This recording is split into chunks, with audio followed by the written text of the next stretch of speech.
Hello students, welcome to विद्या मंदिर online classes. मेरा नाम अखिलेश है। मैं अपने बारे में थोड़ा सा आपको डिटेल में बता देता हूँ। मैंने 2009 में IIT जेईई का एग्ज़ाम दिया एंड मैं IIT बॉम्बे में सेलेक्ट हुआ। 2013 में मैं IIT बॉम्बे से पास आउट हुआ एंड मैं मेरे सेकेंड ईयर से मैं मैथ्स पढ़ा रहा हूँ एंड 2013 के पास आउट होने के बाद से मैंने रेगुलर क्लासरूम प्रोग्राम के अकॉर्डिंग मैंने पढ़ाया है। सो मुझे 7 साल हो चुके हैं रेगुलरली मैथ्स जेईई एडवांस के लिए पढ़ाते हुए। जेईई एडवांस और जेईई मेंस मैं दोनों के लिए पढ़ाता हूँ। सो अपन आज जो है एक डेमो लेक्चर बेसिकली देख रहे हैं, उसमें अपन ने 9th और 10th क्लास में जो टर्म्स यूज़ किए उन्हीं टर्म्स का अपन जो है आगे चीज़ों को देखेंगे। सो अपना जो लेक्चर का फ्लो रहेगा वो लेक्चर का फ्लो कैसा रहेगा अपना, फर्स्ट अपन जो है कॉन्स्टेंट्स देखेंगे, कॉन्स्टेंट की डेफिनेशन देखेंगे, कॉन्स्टेंट का मीनिंग समझने की कोशिश करेंगे। फिर अपन वेरिएबल्स देखेंगे, फिर अपन एक्सप्रेशन देखेंगे कि एक्सप्रेशन बेसिकली होता क्या है। फिर अपन अलजेब्रा देखेंगे कि एक्सप्रेशन को चेंज करके अपन अलजेब्रा को कैसे डिफाइन करते हैं। फिर नेक्स्ट जो है अपन पॉलिनोमियल को डिफाइन करेंगे।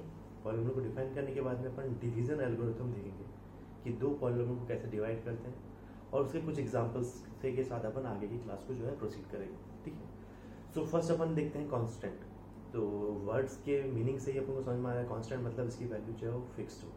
सो कई बार अपन को मैथमेटिकल रिलेशन में सर्टेन रिलेशन गिवन होती है, सर्टेन इन्फॉर्मेशन गिवन होती है, जिसमें अपन को गिवन होता है कि सर्टेन जो भी अपना सर्टेन वैल्यू जो है वो कांस्टेंट है। जैसे अगर अपन बोल रहे हैं कि कोई क्वेश्चन अपन को दिया है एक्स और वाई में इक्वेशन गिवन है और अपन बोल रहे हैं कि एक्स जो है अपना कांस्टेंट है। तो कांस्टेंट जो है वो बेसिकली क्या है अपना, अपन उसको नंबर से भी रिप्रेजेंट कर सकते हैं या फिर ABC से भी रिप्रेजेंट कर सकते हैं, जहाँ पे अपन क्लियरली मेंशन करते हैं कि ABC जो है अपना वो कांस्टेंट है, या तो उसकी वैल्यू गिवन होगी या अपन को डायरेक्टली मेंशन होगा कि वो कांस्टेंट है। ठीक है। तो नेक्स्ट अपन देख रहे हैं वेरिएबल। सो वेरिएबल बेसिकली क्या है, वेरिएबल वो होता है जिसकी वैल्यू जो है वो वेरी कर रही होती है। तो वेरिएबल बेसिकली अपन ने कई बार देखा है, अपन इक्वेशंस को सॉल्व करके वेरिएबल की वैल्यू भी कैलकुलेट करते हैं, सिंप्लीफाई करते हैं अपन एक्सप्रेशन को। तो ये सब पार्ट अपन ने 9th और 10th क्लास में पढ़ा है। ठीक है। तो वेरिएबल बेसिकली क्या है, जिसकी वैल्यू वेरी कर रही हो। कांस्टेंट क्या है बेसिकली अपना, जिसकी वैल्यू जो है वो कांस्टेंट हो। ठीक है। उसके बाद में अपन नेक्स्ट देखते हैं एक्सप्रेशन को। तो एक्सप्रेशन जो है वो मैथ्स का अलजेब्रा वाला पार्ट स्टार्ट होता है। अब एक्सप्रेशन बेसिकली अपन कैसे डिफाइन करते हैं, एक्सप्रेशन क्या होता है अपना, अपन एक्सप्रेशन को डिफाइन करते हैं कि मैथमेटिकल ऑपरेशन क्या है अपने, एडिशन, सब्ट्रैक्शन, मल्टीप्लिकेशन, डिवीजन और भी बहुत सारे हैं, पावर लेते हैं अपन, काफ़ी सारी चीज़ें अपन मैथमेटिकल ऑपरेशन से डिफाइन करते हैं। तो मैथमेटिकल ऑपरेशन से अगर मैं कॉन्स्टेंट्स और वेरिएबल्स को अगर मैं एक्सप्रेस करूँ तो एक एक्सप्रेशन फॉर्म करता है। जैसे कौन से एक्सप्रेशन है, अपने जो फर्स्ट एक्सप्रेशन देख रहे हैं अपन एक्स स्क्वायर, तो एक्स स्क्वायर भी एक एक्सप्रेशन है। सेकेंड एक्सप्रेशन देख रहे हैं अपन एक्स क्यूब प्लस 4y, ये भी एक एक्सप्रेशन है। थर्ड एक्सप्रेशन देख रहे हैं अपन x square minus Y square, और फोर्थ एक्सप्रेशन देख रहे हैं अपन x plus y x minus y. तो ये अपन ने 4 अपन एग्जाम्पल लिखे जो कि एक्सप्रेशन शो कर रहे हैं। तो फर्स्ट एक्सप्रेशन देखो क्या है अपना एक्स स्क्वायर, यहाँ पे अपन बोल रहे हैं कि एक्स अपना वेरिएबल है, तो अपन ने क्या किया, एक्स को एक्स से मल्टीप्लाई किया और अपना ये एक्स स्क्वायर फॉर्म हुआ। नेक्स्ट एक्सप्रेशन देख रहे हैं अपन x cube plus 4 times y. तो बेसिकली ये अपना एक्सप्रेशन कैसे फॉर्म हुआ, अपन ने एक्स को जो है 3 टाइम्स मल्टीप्लाई किया, फिर अपन ने 4 को वाई से मल्टीप्लाई करके दोनों को ऐड कर दिया, तो ये अपना एक्सप्रेशन फॉर्म हुआ। नेक्स्ट अपन देख रहे हैं कि X square minus Y square, तो यहाँ ये एक्सप्रेशन कैसे फॉर्म हुआ अपना, एक्स को एक्स से मल्टीप्लाई किया, वाई को वाई से मल्टीप्लाई किया, दोनों को सब्ट्रैक्ट कर दिया। सिमिलरली नेक्स्ट अपना एग्जाम्पल क्या है, देखो एक्स को वाई के साथ अपन ने ऐड किया, एक्स को वाई के साथ में सब्ट्रैक्ट किया, दोनों को मल्टीप्लाई कर दिया। सो अपन ने 9th 10th क्लास में देखा है कि ये एक्सप्रेशन और ये एक्सप्रेशन जो है वो इक्वल आते हैं। ठीक है। तो ये एक्सप्रेशन और ये एक्सप्रेशन इक्वल है क्या, तो पहले ध्यान दो एक बार चीजें, अपन को लिखा होता है X square minus Y square जो है वो इक्वल होता है X plus Y into x minus Y. देखो इनकी वैल्यू जो है वो इक्वल होती है, पर एक्सप्रेशन जो है वो डिफरेंट है। कैसे डिफरेंट एक्सप्रेशन है, क्योंकि इसको अपन ने डिफरेंट तरीके से एक्सप्रेस किया है, इसको अपन ने डिफरेंट तरीके से एक्सप्रेस किया है। तो एक्सप्रेशन बेसिकली ये दोनों डिफरेंट है, पर इनकी वैल्यूज जो है वो किसी भी एक्स और वाई के लिए दोनों इक्वल आते हैं। तो वैल्यू जो है वो सेम आ रही है, पर एक्सप्रेशन जो है वो डिफरेंट है। तो बेसिकली अलजेब्रा में अपन क्या कर रहे होते हैं, अपन एक एक्सप्रेशन से दूसरे एक्सप्रेशन में मूव कर रहे होते हैं। जैसे अपन को गिवन है X square minus Y square, ये अपन को एक्सप्रेशन गिवन है, इस एक्सप्रेशन से अपन इस एक्सप्रेशन तक जो अपन मूव करते हैं वो भी बेसिकली अपना अलजेब्रा है। ये अपन कैसे करते हैं, देखो इसको कैसे करेंगे अपन, x square minus Y square अपन को दिया है, तो अपन बोल सकते हैं कि एक्स स्क्वायर में अपन एक्स वाई को ऐड करें और एक्स वाई को सब्ट्रैक्ट करें। सेम नंबर को ऐड और सब्ट्रैक्ट करने से एक्सप्रेशन की वैल्यू जो है वो चेंज नहीं होगी, तो मैं इक्वल टू साइन जो है वो लगा सकता हूँ। ये दोनों इक्वल आएंगे। क्यों इक्वल आएंगे? क्योंकि जो अपन ने एक्स वाई यहाँ पे ऐड किया वही अपन ने सब्ट्रैक्ट कर दिया। तो एडिशन और सब्ट्रैक्शन सेम नंबर से अगर अपन करेंगे, सेम एक्सप्रेशन से करेंगे, तो एक्सप्रेशन की वैल्यू चेंज नहीं होगी बट एक्सप्रेशन चेंज होगा। तो यहाँ पे अपन ने इसको फर्दर सिंप्लीफाई किया, एक्स कॉमन लिया अपन ने, फिर लिखा अपन ने एक्स प्लस वाई, एक्स को कॉमन लेने से एक्स प्लस वाई बचा अपना, माइनस वाई कॉमन लेने से अपना क्या बचा, एक्स प्लस वाई। अब अपन नेक्स्ट जो है एक्स प्लस वाई कॉमन ले लेंगे, तो अपना आया x plus Y into x minus y. So अपन बोल सकते हैं कि ये एक्सप्रेशन की वैल्यू और ये इस एक्सप्रेशन की वैल्यू जो है वो सेम है, पर दोनों डिफरेंट एक्सप्रेशन है। तो एक्सप्रेशन को ट्रांसफॉर्म करके अपन सिंप्लीफाई करते हैं, उसी को अपन बेसिकली अलजेब्रा कह रहे हैं। कई बार आपको 9th और 10th क्लास के क्वेश्चंस बुक में क्वेश्चंस गिवन होते हैं कि सिंप्लीफाई द एक्सप्रेशन, अपन को एक्सप्रेशन को सिंप्लीफाई करना होता है। तो एक्सप्रेशन को सिंप्लीफाई करना बेसिकली क्या है, अपन एक्सप्रेशन को सिंप्लीफाई कैसे करते हैं, जो अपने एल्जेब्रिक फार्मूला है उसके थ्रू अपन एक्सप्रेशन को सिंप्लीफाई करते हैं। एडिशन और सब्ट्रैक्शन करके अपन एक्सप्रेशन को सिंप्लीफाई करने की कोशिश करते हैं। मल्टीप्लिकेशन और डिवीजन करके अपन एक्सप्रेशन को सिंप्लीफाई करने की कोशिश करते हैं। तो कोई ना कोई मेथड अपन अप्लाई करते हैं जिससे अपन एक एक्सप्रेशन से दूसरे एक्सप्रेशन में ट्रांसफॉर्म करने की कोशिश करते हैं। तो बेसिकली ये अपना पार्ट जो है वो अलजेब्रा का है। तो जिस एग्जाम की अपन तैयारी कर रहे हैं, आईआईटी का एग्जाम, तो जब तुम आगे के टॉपिक्स पढ़ोगे तो आगे के टॉपिक्स में जो थ्योरी है वो तुम जो है वो इजीली समझ सकते हो। कंसेप्ट अगर तुम्हारे क्लियर रहेंगे तो तुम थ्योरी को अच्छे से समझ जाओगे। पर कई बार जो है जेई के क्वेश्चन, जेई जो है वो जनरली आईआईटी जेई जो है वो जनरली ट्राई करता है कि अलजेब्रा के थ्रू क्वेश्चंस को टफ करने की कोशिश करता है। तो अगर अपना अलजेब्रा का पार्ट स्ट्रांग रहेगा तभी अपन जो है वो टफ क्वेश्चंस को भी सॉल्व कर पाएंगे। तो कुछ एग्जांपल्स के अपन देख रहे हैं, उसके एग्जांपल से वो क्या होंगे अपने।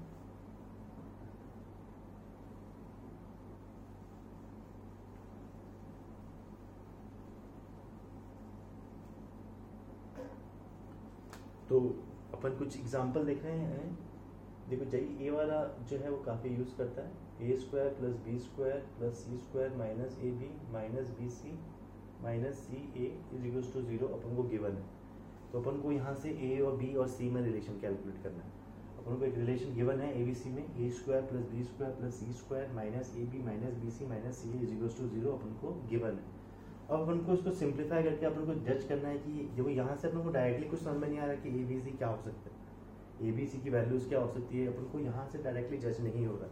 तो इसको अपन सिंप्लीफाई करने की कोशिश करेंगे। सिंप्लीफाई कैसे करेंगे अपन, अलजेब्रा अप्लाई करके। तो अपन बेसिकली क्या कर रहे हैं, क्वेश्चन को एक बार ट्राई करना पॉज करके, बाकी मैं इस क्वेश्चन का सोल्यूशन लिख देता हूँ। तो इस क्वेश्चन को अपन कैसे सॉल्व करेंगे, अपन देखो अपन इसको 2 से मल्टीप्लाई और डिवाइड करेंगे। तो 2 से मल्टीप्लाई डिवाइड करने से देखो क्या आएगा अपना, 2a square plus 2b square plus 2c square minus 2ab minus 2bc minus 2ca is equals to 0 आया।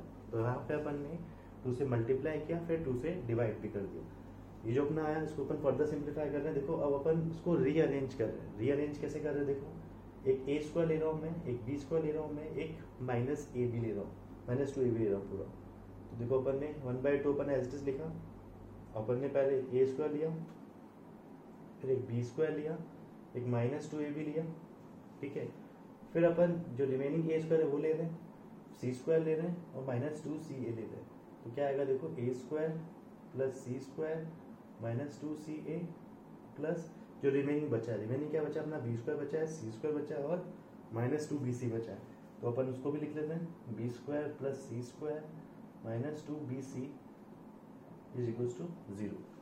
तो उसको अपन ने रीअरेंज करके इसी एक्सप्रेशन को अपन ने थोड़ा सा ट्रांसफॉर्म करने की कोशिश की।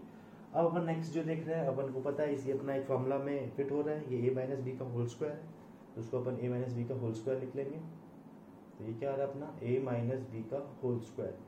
ये क्या आ रहा है अपना, a माइनस सी का होल स्क्वायर लिख सकते हैं इसको।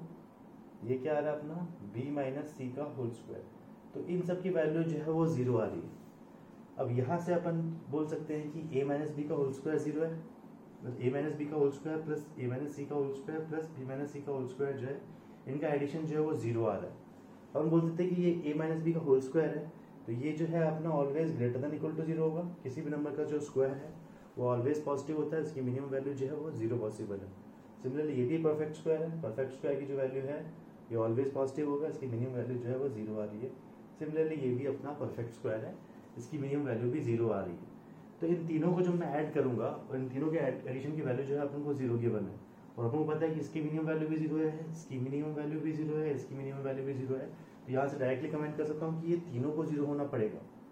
तो ये अगर अपना 0 होगा तो यहाँ से अपन को क्या मिल रहा है, ये 0 कब होगा अपना, जब ए और बी इक्वल आए। ये 0 कब होगा अपना, जब ए और सी इक्वल आए। ये 0 कब होगा अपना, जब बी और सी इक्वल आए। तो यहाँ से मैं बोल सकता हूँ कि जब a equal to b equal to c होगा तो बेसिकली अपना ये कंडीशन जो है वो होल्ड करेगा। तो देखो क्वेश्चन जो अपन ने स्टार्ट किया था, क्वेश्चन जो है अपन को एक सर्टेन रिलेशन गिवन था। यहाँ से अपन डायरेक्टली जज नहीं कर पा रहे थे कि ए बी सी की वैल्यू जो है वो इक्वल आएगी। अपन ने थोड़ा सा अलजेब्रा अप्लाई किया, एक्सप्रेशन को सिंप्लीफाई किया, एक्सप्रेशन को रीअरेंज किया, फिर अपन इस रिजल्ट पे आए। इस रिजल्ट के बाद में अपन बोल रहे हैं कि ए बी और सी की वैल्यू इक्वल होनी चाहिए। तो ये जो रिलेशन लिखा है और ये जो रिलेशन लिखा है वो सेम रिलेशन लिखा है, बट यहाँ से यहाँ तक पहुँचना ही अलजेब्रा है। तो अलजेब्रा की जो क्वेश्चंस है उससे अपन को थोड़ा यूज टू होना पड़ेगा। तो अलजेब्रा जो है अपन 9th-10th में काफ़ी क्वेश्चन अपन ने अलजेब्रा के किए जिसमें अपन एक्सप्रेशन को सिंप्लीफाई करते हैं। तो वो वाला पार्ट जो है अपना स्ट्रॉन्ग होना चाहिए। फिर अपन नेक्स्ट जो है उसके आगे देखेंगे। हम देख रहे हैं पॉलिनोमियल। तो पॉलिनोमियल अपन ने 9th और 10th क्लास में काफ़ी देखा है। पॉलिनोमियल बेसिकली क्या है, तो पॉलिनोमियल की जनरल डेफिनेशन देख रहे हैं। कोई भी पॉलिनोमियल पी एक्स, देखो पी एक्स जो भी है कोई भी अपना पॉलिनोमियल है, इसको अपन लिख सकते हैं ए एन एक्स की power n plus a n minus one x की power n minus one plus a n minus two x की power n minus two and so on. Last term में क्या आएगी, a one x plus a naught. तो ये कोई भी general polynomial n degree polynomial अपन बेसिकली लिख सकते हैं। तो यहाँ पे अपने पास में कंस्ट्रेंट क्या क्या होंगे, देखो एक तो अपना एन जो है वो होल नंबर होना चाहिए। एन जो अपना आ रहा है वो होल नंबर होना चाहिए, मतलब क्या है, नॉन नेगेटिव नंबर होना चाहिए, नॉन नेगेटिव इंटीजर होना चाहिए अपना। तो कौन कौन सी वैल्यूज ये होल्ड कर सकता है, तो अपन बोल सकते हैं कि होल नंबर अपना कौन कौन सा आएगा, 0 हो सकता है, 1 हो सकता है, 2 हो सकता है, 3 हो सकता है। जो सारे इंटीजर्स हैं इंक्लूडिंग 0, सारे पॉजिटिव इंटीजर्स हैं इंक्लूडिंग 0, वो सारी वैल्यू जो है वो एन अटेंड कर सकता है। एन जो है वो फ्रैक्शन में नहीं हो सकता और नेगेटिव नहीं हो सकता। जो अपने पावर में आ रहे हैं, हर एक टर्म में जो अपना आ रहा है पावर में, ये पावर जो है अपनी या तो 0 हो सकती है या फिर पॉजिटिव इंटीजर हो सकते हैं। ये नेगेटिव नहीं हो सकता और फ्रैक्शन में नहीं होगा। अगर अपना ये इंटीजर पॉजिटिव इंटीजर और 0 होगा तो अपन पी एक्स को एक पॉलिनोमियल बोल सकते हैं। ठीक है, नेक्स्ट अपन बोलते हैं कि यहाँ पे जो अपना ए नॉट, A1, A2, A3, ये AN जो अपन ने वेरिएबल्स को डिनोट किया है, ये बेसिकली अपना जो कांस्टेंट था इनको अपन ने डिनोट किया है। ये अपने क्या आएंगे, कोफिशिएंट्स होंगे। कोफिशिएंट्स जो बेसिकली अपने आ रहे x की पावर n से मल्टीप्लाई किया अपन ने an को, x की पावर n-1 से मल्टीप्लाई किया अपन ने an-1 को, x की पावर n-2 से मल्टीप्लाई किया अपन ने an-2 को। तो ये सारे के सारे जो कोफिशिएंट्स है अपने, जो अपन ने हर एक टर्म में मल्टीप्लाई किए, ये सब के सब जो है वो रियल नंबर होने चाहिए। अगर अपन रियल पॉलिनोमियल की बात करेंगे तो ये ऑलवेज जो है कोफिशिएंट्स जो अपने आएंगे, जो मल्टीप्लाई कर रहे हैं अपन हर एक टर्म में, तो ये जो अपने कांस्टेंट है, ये अपने कोफिशिएंट्स है, ये अपन को जो है अपने रियल आने चाहिए। रियल होंगे तभी अपन रियल पॉलिनोमियल की बात कर सकते हैं। नेक्स्ट अपन बोल रहे हैं कि अगर अपना an अगर नॉट इक्वल्स टू 0 होगा, an जो है अपना x की पावर n का कोफिशिएंट है। x की पावर n जो है वो क्या है, हाईएस्ट पावर ऑफ x का जो कोफिशिएंट है, अगर वो अपना नॉन जीरो है तब अपन इस पॉलिनोमियल की डिग्री डिफाइन कर सकते हैं। तो डिग्री ऑफ पी एक्स मैं इस केस में बोल सकता हूँ वो क्या होगी, n होगी। तो यहाँ पे ये कंडीशन जो है वो मस्ट कंडीशन है। अगर अपना an जो है अपना हाईएस्ट पावर ऑफ x का कोफिशिएंट जो है, अपना हाईएस्ट पावर ऑफ x का जो मल्टीपल आ रहा है उसको अपन कोफिशिएंट बोलते हैं। ये कोफिशिएंट अगर अपना नॉन जीरो है तभी इसी केस में अपन जो है वो डिग्री डिफाइन कर पाएंगे। तो डिग्री ऑफ पी एक्स जो है इस केस में वो क्या आएगा, n आएगा। तो अपन बोल सकते हैं कि degree of any polynomial is defined when leading coefficient, basically ये अपना केस को अपन an जो है अपना, उसको अपन लीडिंग कोफिशिएंट भी बोलते हैं। लीडिंग कोफिशिएंट क्या है अपना, हाईएस्ट पावर ऑफ x का कोफिशिएंट। तो हाईएस्ट पावर ऑफ x का कोफिशिएंट जो है अगर अपना नॉन जीरो है तो अपन बोल सकते हैं कि ये डिग्री ऑफ पी एक्स जो है वो हाईएस्ट पावर ऑफ x होगी। ठीक है, तो इस केस में अपन बोल सकते हैं कि डिग्री ऑफ पी एक्स जो है अपना वो n आ रहा है। देखो पॉलिनोमियल में सबसे इंपॉर्टेंट चीज जो है उसकी डिग्री है। अगर अपन को डिग्री ऑफ पॉलिनोमियल गिवन है या डिग्री ऑफ पॉलिनोमियल अपन को कहीं ना कहीं इंफॉर्मेशन गिवन है, तो डिग्री ऑफ पॉलिनोमियल के बेसिस पे ही अपन डिवीजन करते हैं। डिवीजन जो है अपना वो किस तरह से रहेगा, और नेक्स्ट अपन देखेंगे कि किस तरह से अपन दो पॉलिनोमियल को डिवाइड करते हैं। तो दो पॉलिनोमियल को डिवाइड करने से पहले अपन को एक चीज़ क्लियर होनी चाहिए, जो डिग्री है अपनी यहाँ पे वो पॉलिनोमियल की सबसे क्रूशियल प्ले वही करती है। अगर अपना n डिग्री जो है अपना पॉलिनोमियल की डिग्री जो है अगर अपना 0 है तो उसको कांस्टेंट पॉलिनोमियल बोलेंगे अपन। अगर डिग्री जो है 1 है तो लीनियर पॉलिनोमियल बोलेंगे। डिग्री अगर 2 है तो उसको क्वाड्रेटिक पॉलिनोमियल बोलेंगे। सिमिलरली डिग्री 3 है तो क्यूबिक पॉलिनोमियल बोलेंगे। तो डिग्री पर डिपेंड करता है कि पॉलिनोमियल का बिहेवियर कैसा रहेगा। अगर डिग्री 0 है तो अपना कांस्टेंट पॉलिनोमियल आएगा, डिग्री 1 है तो लीनियर पॉलिनोमियल आएगा। तो उस तरह से ग्राफ भी जो है वो चेंज होता रहता है। तो डिग्री जो है वो क्रूशियल रोल प्ले करती है पॉलिनोमियल में। तो अपन ने ये सब बेसिक टर्म्स जो है वो अपन ने डिफाइन कर लिया। तो कुछ एग्जांपल देख लेते हैं अपन। जैसे एग्जांपल देख रहे हैं अपन, तो मैं बोल सकता हूँ अगर मुझे px दिया है 3x की power 5 plus 5x cube plus 1, तो ये भी एक पॉलिनोमियल है। तो ये पॉलिनोमियल जो आ रहा है अपना उसमें लीडिंग कोएफिशिएंट जो आ रहा है वो अपना क्या आ रहा है 3 आ रहा है। हाईएस्ट पावर ऑफ x क्या है अपनी इसमें 5 है। तो डिग्री इस पॉलिनोमियल की क्या आएगी 5 आएगी। लीडिंग कोएफिशिएंट क्या आएगा इस केस में 3 आएगा। तो ये अपना एक एग्जांपल हो गया पॉलिनोमियल का। तो इसमें देखो जो भी अपनी x की पावर आ रही है वो है तो पॉजिटिव इंटीजर आ रही है या फिर 0 हो रही है। देखो इसका कोएफिशिएंट जो आ रहा है अपना वो x की पावर 0 है। 1 को अपन ने x की पावर 0 से मल्टीप्लाई किया है। तो ये अपना तो अपनी x की जो पावर आ रही है तो वो 0 होगी या फिर पॉजिटिव नंबर होनी चाहिए, पॉजिटिव इंटीजर होनी चाहिए। तो ये एग्जांपल जो है अपना एक पॉलिनोमियल का एग्जांपल हो गया। नेक्स्ट जो है अपन वो पॉलिनोमियल डिवीजन जो है पॉलिनोमियल एल्गोरिथम, डिवीजन एल्गोरिथम जो है उसको अपन एक्सप्लेन करेंगे कि दो पॉलिनोमियल को डिवाइड कैसे करते हैं। तो नेक्स्ट अपन डिवीजन एल्गोरिथम देख रहे हैं, दो पॉलिनोमियल को कैसे डिवाइड करते हैं। 9 to 10 क्लास में तुमने सिंथेटिक डिवीजन देखा होगा, लॉन्ग डिवीजन देखा होगा। यहाँ पे जो है अपन एक्चुअल डिवीजन जो है दो पॉलिनोमियल का वो वाला पार्ट करेंगे। तो देखो क्या होगा इसमें, देखो अपना अपन ने एक px दिया जो कि अपना डिविडेंड है इसको अपन dx अपना डिवाइजर से डिवाइड कर रहे हैं। तो बोल सकते हैं कि कुछ qx जो है अपना कोशेंट आएगा प्लस rx जो है अपना वो रिमाइंडर आएगा। तो अगर पॉलिनोमियल को अपन डिवाइड करेंगे तो qx और rx जो है वो भी अपने पॉलिनोमियल फॉर्म के आएंगे। तो यहाँ पे मैं अज्यूम कर रहा हूँ जो अपना डिग्री है px की वो स्मॉल p मैंने अज्यूम किया। डिग्री ऑफ डिवाइजर जो है अपना उसको मैंने स्मॉल d अज्यूम किया। डिग्री ऑफ कोशेंट जो है अपना उसको मैंने q अज्यूम किया और डिग्री ऑफ रिमाइंडर जो है उसको मैंने स्मॉल r अज्यूम किया। तो जब भी दो पॉलिनोमियल को अपन डिवाइड करेंगे तो बेसिकली अपन बोल सकते हैं कि डिग्री में कुछ ना कुछ रिलेशन रहेगा। डिग्री में क्या रिलेशन रहेगा देखो वो मैं लिख देता हूँ एक बार। जो डिग्री ऑफ डिविडेंड है, जो स्मॉल p है अपना डिग्री ऑफ डिविडेंड है, वो must be equal two degree of divisor plus degree of quotient होना चाहिए। तो यहाँ पे अपन बोल सकते हैं कि ये एक्सप्रेशन जो है वो इक्वल है। px को अपन ब्रेक कर रहे हैं अलजेब्रा के थ्रू। अपन ये px को जो है वो dx फॉर्म में उसको अपन लिखने की कोशिश करेंगे। तो जो दोनों अपने एक्सप्रेशन आ रहे हैं उनकी डिग्री जो है वो सेम होनी चाहिए। डिग्री सेम होनी चाहिए। तो इस साइड की जो अपनी डिग्री है वो p आ रही है, इस साइड की जो डिग्री है अपनी वो इन दोनों की हाईएस्ट डिग्री को जब मल्टीप्लाई करूंगा उसके हिसाब से अपना d प्लस क्यू आएगा। नेक्स्ट रिलेशन देख रहे हैं अपन। नेक्स्ट रिलेशन देखो क्या होगा अपना degree of divisor. Degree of divisor जो है अपना वो ऑलवेज डिग्री ऑफ रिमाइंडर से ग्रेटर आना चाहिए, स्ट्रिक्टली ग्रेटर आना चाहिए। इवन दोनों इक्वल भी नहीं होंगे। जो डिग्री ऑफ डिवाइजर है अपना वो हमेशा डिग्री ऑफ रिमाइंडर से ग्रेटर आना चाहिए। जैसे अगर सपोज अपन दो नंबर्स को डिवाइड करते हैं, दो नंबर्स को डिवाइड करते हैं तो अपन ये चीज इंश्योर करते हैं कि जो अपना रिमाइंडर है वो अपना डिवाइजर से छोटा हो। रिमाइंडर जो है अपना वो डिवाइजर से छोटा हो। जैसे अगर सपोज मैं 3 को डिवाइड कर रहा हूँ तो मुझे पता है कि जो रिमाइंडर है मेरा वो 0 हो सकता है, 1 हो सकता है या 2 हो सकता है। सिमिलरली मैं यहाँ पे बोल सकता हूँ कि अगर डिवाइजर dx है मेरा, डिवाइजर की डिग्री अगर 3 है या 2 है, जैसे अगर डिवाइजर की डिग्री अपन अज्यूम करें 2 है तो रिमाइंडर की जो पॉसिबल डिग्री है या तो वो 0 हो सकती है या फिर 1 हो सकती है। अगर डिवाइजर की डिग्री 2 है तो रिमाइंडर की डिग्री के पास में सिर्फ दो ही ऑप्शन है, या तो डिग्री 0 हो सकता है वो या डिग्री 1 हो सकता है या फिर डिग्री नॉट डिफाइंड भी हो सकता है। डिग्री नॉट डिफाइन वाला पार्ट अपन नेक्स्ट देखेंगे। ठीक है, तो ये अपना डिवीजन एल्गोरिथम है। अगर दो पॉलिनोमियल को अपन डिवाइड कर रहे हैं तो ये कंडीशन जो है अपनी वो वैलिड होनी चाहिए। इसमें अपना जो डिग्री ऑफ डिविडेंड है degree of divisor plus degree of quotient के इक्वल होना चाहिए।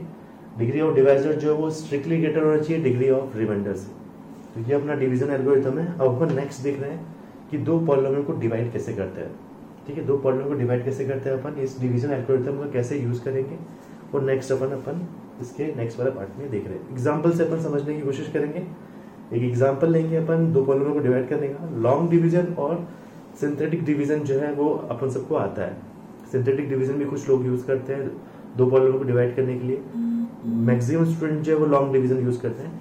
अपन जो है वो दोनों से डिफरेंट मेथड यूज करेंगे और जो कि एक्चुअल मेथड है दो पॉलिनोमियल को डिवाइड करने का। तो नेक्स्ट जो है अपन दो पॉलिनोमियल को डिवाइड करना सीख रहे हैं। तो यहाँ पे जो अपन डिवीजन यूज करेंगे उसमें अपन बेसिकली लॉजिक के साथ में डिवाइड करने की कोशिश करेंगे। देखो अपन एक चीज बेसिक देखते हैं कि अपन जब छोटी क्लास में थे तो अपन को मल्टीप्लीकेशन का लॉजिक पता था। मल्टीप्लीकेशन का लॉजिक पता था कि अगर सपोज मैं 3 और 8 को मल्टीप्लाई कर रहा हूँ तो 3 इंटू 8 जो है बेसिकली क्या है अपना 3 को 8 टाइम्स ऐड कर दो या फिर 8 को 3 टाइम्स ऐड कर दो। तो 3 इंटू 8 अपन जो है वो एडिशन से भी समझ सकते थे। मल्टीप्लीकेशन का लॉजिक अपन को पता था। बट अपन ने डिवीजन जब अपना आया डिवाइड करना अपन को जब सिखाया तो डिवाइड करने में अपन को बोलते थे कि अगर सपोज अपन को डिवाइड करना है 8 और 3 को तो अपन बोलते थे कि अपन को 3 का टेबल आना चाहिए। पहले 3 के टेबल आने के हिसाब से अपन बोलेंगे कि 8 से जस्ट छोटा नंबर जो है वो अपन सब्स्टिट्यूट करेंगे। फिर वो जो कैलकुलेशन है वो copy paste method. Basically division का जो एक्चुअल तरीका है वो बेसिकली अपना क्या रहेगा, जैसे अपन मैं बता रहा हूँ। अगर सपोज मुझे 3 अपना डिवाइजर है 8 अपना डिविडेंड है तो देखो अपन बेसिकली अपन छोटी क्लास में अपन ने देखा था कि अपन इस तरह से लिखते हैं 3 बेसिकली अपन 3 की टेबल बोलते हैं। 3 जो है वो 6 मतलब 2 टाइम जो है वो 6 आता है अपना। तो 2 अपन ने क्वेश्चन लिख लिया यहाँ पे अपन इसको सब्ट्रैक्ट करते तो अपना 2 आ गया। अब ये 2 जो है अपना वो 3 से छोटा है तो अपन यहाँ पे स्टॉप कर जाते हैं। ठीक है, ये अपना जो है अपन ने स्टार्टिंग में अपन ने देखा था कि इस तरह से दो नंबर को डिवाइड करते हैं। पर एक्चुअल जो अपना लॉजिक है दो नंबर्स को डिवाइड करने का वो लॉजिक क्या है बेसिकली देखो अपन 8 जो अपना डिविडेंड है उसको अपन ब्रेक कर देंगे डिवाइजर के रिस्पेक्ट में। तो कैसे ब्रेक कर सकते हैं अपन इसको अपन लिखेंगे 3 + 5 लिख देंगे। अपन ने इसको डिवाइजर अपना बेसिकली क्या है 3। तो डिवाइजर के रिस्पेक्ट में अपन ने 8 को ब्रेक किया तो अपन लिख सकते हैं 8 को 3 + 5। अब जो अपना 5 जो अपना रिमेनिंग बचा है 5 जो है अपना वो 3 से ग्रेटर है तो ये फर्दर जो है वो ब्रेकेबल है। फर्दर अपन उसको ब्रेक कर सकते हैं। देखो उसको अपन फर्दर ब्रेक कर रहे हैं। अपन लिख रहे हैं यहाँ पे 5 को लिख रहे हैं अपन 3 + 2। अब देखो यहाँ पे अपना अपन ने 3 के रिस्पेक्ट में दोनों को अपन ने ब्रेक कर लिया। अपना जो है पार्ट जो है वो 2 इधर आ गया। अब ये जो 2 पार्ट है इसको अगर फर्दर मैं ब्रेक करूंगा तो जो मेरा नंबर आएगा वो नेगेटिव आ जाएगा। तो अपन ने यहाँ पे क्लियरली मेंशन किया है कि जो अपना रिमाइंडर है वो नेगेटिव नहीं होना चाहिए। रिमाइंडर जो है वो या तो 0 होगा या 0 से बड़ा होना चाहिए। तो फर्दर ब्रेक करेंगे तो अपना रिमाइंडर जो है वो नेगेटिव हो जाएगा जो कि अपनी डेफिनेशन को होल्ड नहीं करता। तो यहाँ से मैं इसको 3 को कॉमन लेके मैं इसको इस तरह से लिख सकता हूँ कि जो 8 है अपना उसको 3 से डिवाइड करने पे क्वोशिएंट जो है वो 2 आ रहा है, रिमाइंडर जो है अपना वो 2 आ रहा है। तो ये बेसिकली एक्चुअल तरीका है डिवाइड करने का। दो नंबर्स को अगर अपन को डिवाइड करना है तो लॉजिकल वे में अगर अपन देखें तो ये अपना लॉजिकल वे। ये जो अपन पढ़ते हैं ये अपना कॉपी पेस्ट मेथड है। इसमें अपन को पता नहीं होता कि लॉजिक क्या है, लॉजिक किस लॉजिक से अपन कर रहे हैं और अपन जो है अपन को जैसे सिखाया होता है वैसे ही अपन इसको करने की कोशिश करते हैं। तो मैथ्स में अगर तुम कॉपी पेस्ट मेथड के थ्रू क्वेश्चन को सॉल्व करने की कोशिश करोगे तो एक्चुअल लॉजिक जो है वो नहीं समझ पाओगे। तो अगर एक्चुअल लॉजिक पे तुम जाने की कोशिश करोगे तो तुम्हें मैथ ज्यादा अच्छे से समझ में आएगी। सिमिलरली जब तुम दो पॉलिनोमियल को डिवाइड करते हो तो लॉन्ग डिवीजन मेथड अपन को इस तरह का कुछ देता है और जो एक्चुअल डिवीजन मेथड है वो अपना इस तरह से कुछ रहता है। तो अपन इस मेथड को देखने की कोशिश करेंगे। लॉन्ग डिवीजन जो है मोर और लेस सबको क्लास 9 10th में सिखाया है। तो मैं इस मेथड के पर नहीं फोकस करूंगा, मैं इस मेथड में फोकस करूंगा कि अपन दो पॉलिनोमियल को डिवाइड कैसे कर रहे हैं। तो एक एग्जांपल ले रहा हूं मैं। देखो एग्जांपल को ध्यान से समझना है अपन को। अपन कोई भी दो अपन ने पॉलिनोमियल लिया है तो जैसे मैं अज्यूम कर लेता हूँ मेरा जो डिविडेंड है px जो मेरा डिविडेंड है px डिविडेंड को मैंने ले लिया यहाँ पे 3x³ + x² - x + 5। तो मैंने डिग्री 3 डिविडेंड ले लिया। ठीक है, इसको मुझे डिवाइड करना है x - 1 के रिस्पेक्ट में। मुझे इसको डिवाइड करना है x - 1 से। तो x - 1 से अपन डिवाइड कर रहे हैं इसको। तो कैसे डिवाइड करेंगे देखो एक बार ध्यान दो। अपन जो है वो डिग्री के रिस्पेक्ट में देखेंगे। मैंने तुम्हें पहले बताया था कि जो डिग्री है पॉलिनोमियल डिवीजन में वो क्रूशियल रोल प्ले करती है। जैसे अपन वहां पे बोलते हैं, वहां पे जब अपन दो नंबर्स को डिवाइड करते हैं तो अपन बोलते हैं जो रिमाइंडर है अपना वो नेगेटिव नहीं होना चाहिए। रिमाइंडर जो है वो 0 या 0 से बड़ा होना चाहिए और जो डिवाइजर है उससे छोटा होना चाहिए।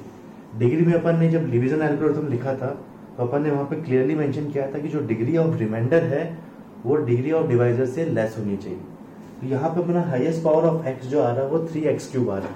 तो अपन को 3x³ को ब्रेक करना होगा x - 1 के रिस्पेक्ट में। तो कैसे करेंगे देखो अपन यहाँ पे क्या कर रहे हैं, इसको मैं यहाँ पे थोड़ा सा बड़ा सा लिख रहा हूँ। 3x³ अपन ने लिखा है इसमें अपन मैंने 3x² सेट सब्ट्रैक्ट करता हूँ और ऐड कर देता हूँ। मैंने 3x² जो है वो ऐड और सब्ट्रैक्ट कर दिया, बाकी का एक्सप्रेशन जो है मैंने वो एज इट इज लिखा। तो अपन ने भी देखा था अलजेब्रा में अगर अपन सेम नंबर को ऐड और सब्ट्रैक्ट, सेम एक्सप्रेशन को या फिर सेम नंबर को ऐड और सब्ट्रैक्ट करेंगे तो एक्सप्रेशन की वैल्यू चेंज होगी। तो मैंने यहाँ पे इक्वल टू साइन जो है वो इंट्रोड्यूस किया। अब इन दोनों में से मैं कॉमन ले सकता हूँ, इन दोनों में से मैं क्या कॉमन ले सकता हूँ, 3x² जो है मैं कॉमन ले सकता हूँ। तो मेरा x - 1 के रिस्पेक्ट में ये जो हाईएस्ट पावर है 3x³ वो मेरा ब्रेक हो गया। फर्दर ये दोनों लाइक टर्म्स है, तो लाइक टर्म्स को मैं जो है मैं ऐड कर सकता हूँ। ऐड करने से मेरा क्या आएगा, 4x² - x + 5। तो देखो अपना हाईएस्ट तो x³ जो है वो ब्रेक हो चुका है। अब जो रिमेनिंग एक्सप्रेशन है वो डिग्री 2 में आ रहा है। इसकी हाईएस्ट पावर जो अपनी आ रही है वो 4x² आ रही है। तो 4x² को अपन फर्दर ब्रेक करेंगे, तो थोड़ा सा मैं इक्वल टू साइन को इधर से लिख रहा हूँ। तो क्या आएगा देखो, 3x² × x - 1 तो अपन एज इट इज लिख दिया। अब 4x² को अपन डायरेक्टली ब्रेक कर लेते हैं, एडिशन सब्ट्रैक्शन जो है अपन वो डायरेक्टली ब्रेक कर लेते हैं। डायरेक्टली कैसे ब्रेक करेंगे देखो, एक बार मैं लिख के दिखा देता हूँ। 4x² में से अगर मैं x - 1 के रिस्पेक्ट में ब्रेक करूंगा तो क्या आएगा, 4x आएगा × x - 1 आएगा। इसको इससे मल्टीप्लाई किया तो 4x² आ रहा है, इसको इससे मल्टीप्लाई किया तो -4x जो है वो एक्स्ट्रा आ रहा है। -4x जो वो एक्स्ट्रा आ रहा है, तो उसको रिमूव करने के लिए मैं +4x लिख देता हूँ। तो मैं बोलूंगा पूरा का पूरा एक्सप्रेशन जो है इसके इक्वल आ रहा है। एक बार वापस ध्यान से देखो, एक बार 4x² को अपन ने x - 1 के रिस्पेक्ट में ब्रेक किया, तो अपन ने इसको कैसे लिखा, 4x × x - 1। 4x को मैं x से मल्टीप्लाई करूंगा तो 4x² आ गया। 4x को मैं -1 से मल्टीप्लाई करूँ तो -4x जो है वो एक्स्ट्रा है, इसको रिमूव करने के लिए +4x लिख दिया मैंने यहाँ पे। तो ये जो है अपना वो इसके इक्वल आ रहा है। बाकी एक्सप्रेशन जो है अपन वो एज इट इज लिख देते हैं, -x + 5 मैंने एज इट इज लिख दिया। अगेन ये दोनों लाइक टर्म्स हैं, इन दोनों लाइक टर्म्स को मैं ऐड करूंगा तो क्या आएगा मेरा, 3x² × x - 1 + 4x × x - 1 मैंने एज इट इज रखा। इन दोनों को ऐड करने से मैंने +3x आया, +3x + 5। अब देखो यहाँ पे जो अपना रिमेनिंग पार्ट बचा है, इसकी डिग्री जो है वो 1 डिग्री 1 आ रही, और अपना डिवाइजर की डिग्री जो है वो 1 है। तो अपन ने डिवीजन एल्गोरिथम में देखा है कि degree should be strictly less होनी चाहिए, डिग्री जो है वो स्ट्रिक्टली लेस होनी चाहिए अपनी। यहाँ पे दोनों की डिग्री इक्वल हो चुकी है, तो अपन उसको फर्दर ब्रेक करेंगे क्योंकि अपन को डिग्री जो है रिमाइंडर की वो स्ट्रिक्टली लेस चाहिए। इसकी जो डिग्री अपनी आ रही है वो डिग्री 1 आ रही है, तो अपन उसको फर्दर ब्रेक करेंगे। तो अपना जो हाईएस्ट पावर आ रहा है वो 3x आ रहा है। 3x को अपन फर्दर ब्रेक करेंगे तो क्या आएगा अपना, 3x² × x - 1 + 4x × x - 1 + 3 common लिया अपन ने और x - 1 लिखा इसको। 3 को x से मल्टीप्लाई करेंगे तो 3x अपना आ चुका है। 3 को जब मैं -1 से मल्टीप्लाई करूंगा तो -3 जो है वो अपना एक्स्ट्रा टर्म आ रहा है, तो उसको रिमूव करने के लिए, उसको कॉम्पनसेट करने के लिए अपन को +3 लिखना होगा। अब ये पूरा का पूरा जो अपने पार्ट लिखा है वो 3x के इक्वल आ रहा है, और 3x जो अपना वो x - 1 के रिस्पेक्ट में ब्रेक भी हो गया। अब अपन 5 जो है वो एज लिख देंगे। अब देखो अपना इन दोनों को ऐड करेंगे तो अपना क्या आएगा, 8 आएगा। तो अपना 8 जो लास्ट अपना बचता है उसकी डिग्री क्या आ रही है अपनी, 0 डिग्री आ रही है। अब 0 डिग्री जो है वो डिवाइजर से स्ट्रिक्टली लेस हो चुकी है, इसकी डिग्री जो अपनी 0 आ चुकी है। डिवाइजर की डिग्री जो है अपनी वो 1 आ रही है, तो डिवाइजर की डिग्री से स्ट्रिक्टली लेस हो चुका है। अब अगर इसको फर्दर ब्रेक करेंगे अपन तो डिग्री जो है वो नेगेटिव में चली जाएगी, जो कि पॉलिनोमियल डेफिनेशन को होल्ड नहीं करता है। तो अपन को यहाँ पे स्टॉप करना होगा इसको। यहाँ पे जब स्टॉप करेंगे अपन x - 1 जो है मैं कॉमन ले सकता हूँ। देखो x - 1 जब मैं कॉमन लूंगा तो क्या आएगा, देखो x - 1 × 3x² + 4x + 3 + 8। तो ये अपना जो डिवीजन एल्गोरिथम अपन ने लिखा था उसी फॉर्म में आ चुका है कि डिविडेंड। देखो यहाँ पे अपन ने हमेशा इक्वल टू साइन जो है मेंटेन किया है। इक्वल टू साइन मेंटेन कैसे किया अपन ने जो एक्सप्रेशन ऐड किया उसी को सब्ट्रैक्ट कर दिया। देखो यहाँ पे अपना -4x जो है एक्स्ट्रा रहा था, उसको रिमूव किया अपन ने +4x से। सिमिलरली यहाँ पे जो अपना -3 एक्स्ट्रा रहा था उसको रिमूव किया मैंने +3 से। तो अपन ने एक्सप्रेशन की वैल्यू को चेंज नहीं किया, एक्सप्रेशन की वैल्यू जो है वो स्टार्टिंग से लेकर लास्ट तक सेम ही है। तो हम बोल सकते हैं कि अपना एक डिविडेंड है। तो ये डिविडेंड जो है अपना वो divisor into quotient plus remainder form में आ गया। तो ये अपना बेसिकली डिवाइड भी हो चुका है। तो अपन बोल सकते हैं कि जब अपना ये 3x² x³ + x² - x + 5 को अगर मैं x - 1 जो अपना डिवाइजर है उसको डिवाइड करूंगा तो क्वोशिएंट क्या आएगा अपना 3x² + 4x + 3, और रिमाइंडर क्या आएगा अपना 8 आएगा। तो ये अपना डिवीजन है। दो पॉलिनोमियल को अपन इस तरह से डिवाइड करते हैं। इसके कुछ और भी एग्जांपल्स अगर तुम्हें चाहिए होंगे तो मैं नेक्स्ट क्लास में तुम अगर कमेंट में मुझे बता सकते हो कि तुम्हें अगर इसके कुछ एग्जांपल्स चाहिए, या फिर तुम्हें कोई भी पार्ट में अगर डाउट आ रहा है तो तुम मुझे उस पार्ट में या फिर उस मैं बताइए कि जैसे 11.2 में तुम्हें अगर डाउट है, कोई भी पार्ट में अगर तुम्हें डाउट है तो वो डाउट तुम मुझे कमेंट के थ्रू बता सकते हो। मैं जो भी तुम्हारा डाउट रहेगा उसको सॉल्व करने की कोशिश करूंगा। अगर और भी एग्जांपल चाहिए तुम्हें इस मेथड के थ्रू डिवाइड करने के, तो वो मैं तुम्हें नेक्स्ट वीडियो में सेंड करने की कोशिश करूंगा। तो होपफुली तुम्हें ये वाला कंसेप्ट जो है समझ में आया होगा, और कंसेप्ट जो है अपना मेन कंसेप्ट जो है वो तुम्हें समझ में आया होगा कि किस तरह से दो प्रॉब्लमों को डिवाइड करते हैं। देखो अपन को कॉपी पेस्ट मेथड पे नहीं फोकस करना है। कॉपी पेस्ट मेथड अगर तुम ट्राई करोगे सॉल्व करने का तो बहुत सारे जो है अपने फॉर्मूलेज आएंगे। नेक्स्ट चैप्टर अपन जो पढ़ेंगे, आगे के जो भी चैप्टर्स उसमें बहुत सारे फॉर्मूला आएंगे। तो हर एक में अगर अपना वो कंसेप्ट अगर क्लियर है तो अपन को फॉर्मूला इतना ज़्यादा याद करने की जरूरत नहीं है, कॉपी पेस्ट मेथड पे इतना फोकस करने की जरूरत नहीं है। कंसेप्ट क्लियर है तो दिमाग में चला जाएगा डायरेक्टली। कंसेप्ट क्लियर नहीं है तो फिर अपन को दिक्कत आएगी।